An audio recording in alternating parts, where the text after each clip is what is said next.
Nous allons parler sur l'observation de notre frère John Tumba, parce que lui, il travaille dans le tourisme, il est privé. Parfois, il donne des conseils au gouvernement, il donne des conseils à ceux qui veulent entrer dans le tourisme. Parce que lui, il s'acharne en disant que comment des gens qui sont payés par les contribuables congolais, nos taxes, ils n'arrivent pas à amener des touristes en République démocratique du Congo. Mais ce sont les privés qu'il faut de leur mieux pour amener des gens en République démocratique du Congo.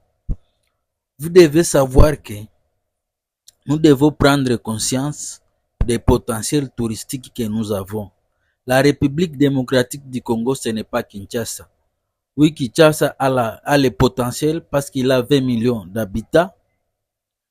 À part cela, Kinshasa a des ambassades des autres pays du monde et facilement, quelqu'un qui est ministre au niveau de Kinshasa, il peut se retrouver facilement par les taxes, les fonds de promotion et de tourisme.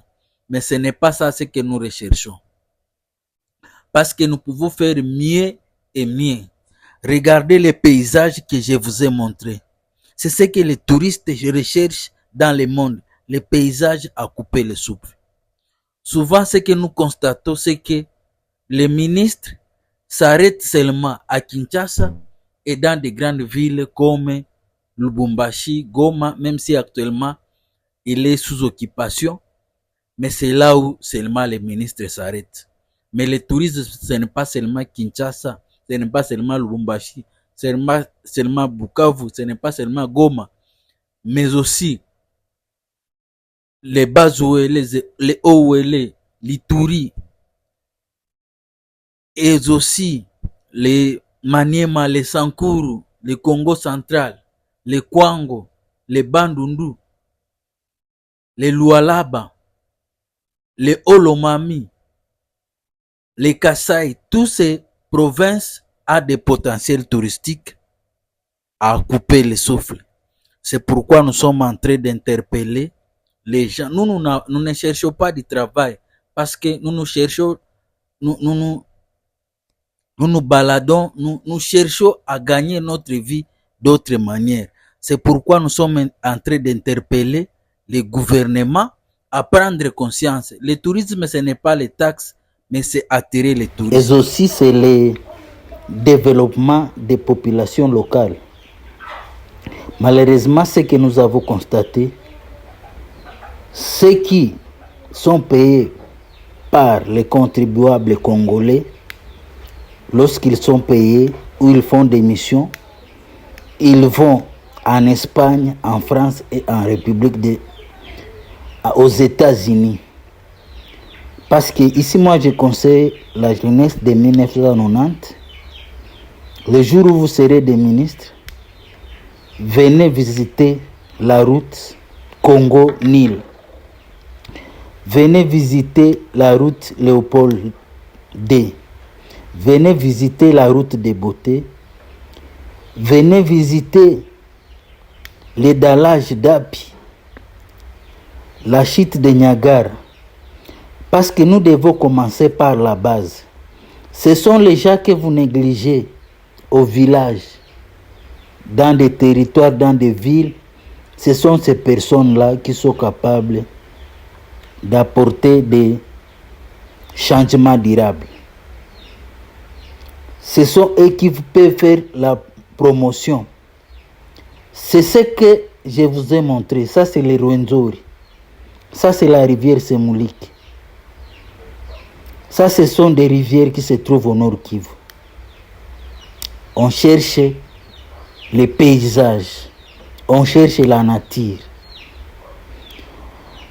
Souvent, nous négligeons des petites choses qui peuvent avoir beaucoup d'impact et générer beaucoup d'argent. En fait, il explique que les gouvernements et les acteurs ont des visions différentes.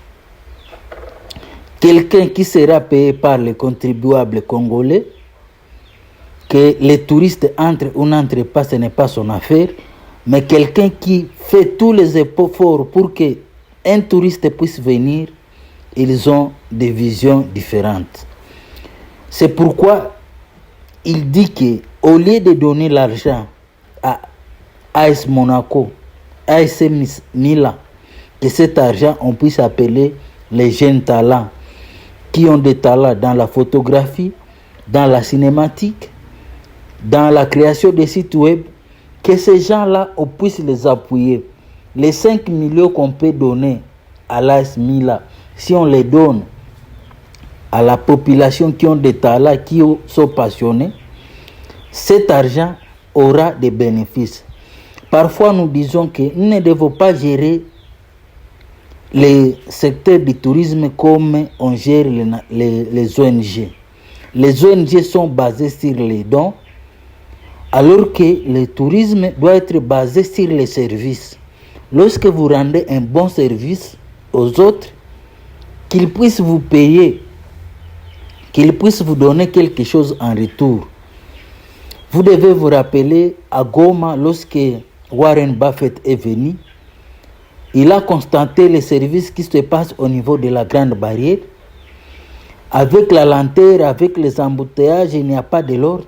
Il a promis de construire la Grande Barrière. Aujourd'hui, beaucoup de gens viennent et ils prennent des photos parce que ça a donné une situation qui a attiré beaucoup de gens. C'est possible aussi que les gens puissent voir ce qui nous manque pour qu'ils puissent les venir, pour les compléter. Parce que nous ne pouvons pas réussir seuls. Nous avons besoin des autres pour nous appuyer. Le grand problème, les gens que nous négligeons à l'échelle ici-bas, au village, dans des territoires, dans des communes, c'est eux qui peuvent rendre des choses attractives et c'est ceux qui peuvent booster le tourisme en RDC.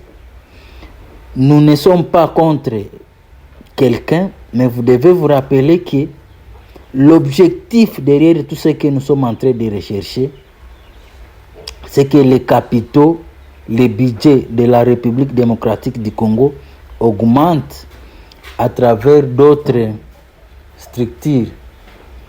Que notre budget en République démocratique du Congo ne soit pas seulement basé sur les minéraux, mais nous devons diversifier par l'agriculture, la pêche, mais aussi par l'élevage. Donc, regardons en bas de l'échelle. Soutenons les locaux, parce que c'est eux qui vont aller donner les témoignages. Même si vous allez en France, vous allez en Espagne, vous allez partout dans le monde, dans des pays étrangers, ces gens-là, et ils veulent voir d'abord leurs propres intérêts avant de voir nos intérêts. Nous devons miser sur l'intellect congolais. C'est en eux qu'on doit investir. Regardez vous-même les paysages. C'est vrai, aller donner AS Milan, AS Monaco, ce n'est pas mauvais, mais retournons à la base. Nous avons la route Congo-Nil, les lacs et les fleuves, la route Léopold II. Nous avons beaucoup de choses que nous devons valoriser et qui peuvent nous aider à avoir beaucoup d'argent. Vous devez vous rappeler que la RDC, c'est un pays immense que beaucoup de gens ignorent. Quitter Kinshasa pour arriver à Kasseni, à Bunia, ce n'est pas facile. Quitter Bangassou pour arriver à Sakania, ce n'est pas facile. Malheureusement, tout se concentre à Kinshasa, mais dans d'autres provinces, les choses ne sont pas développées comme il se doit. Nous disons qu'il n'y a pas de territoire touristique, ce sont les hommes qui en font touristique. Nous disons qu'avoir des potentiels touristiques ne fait pas de nous une destination touristique. Merci de nous avoir suivis. Rendez-vous dans nos prochaines émissions.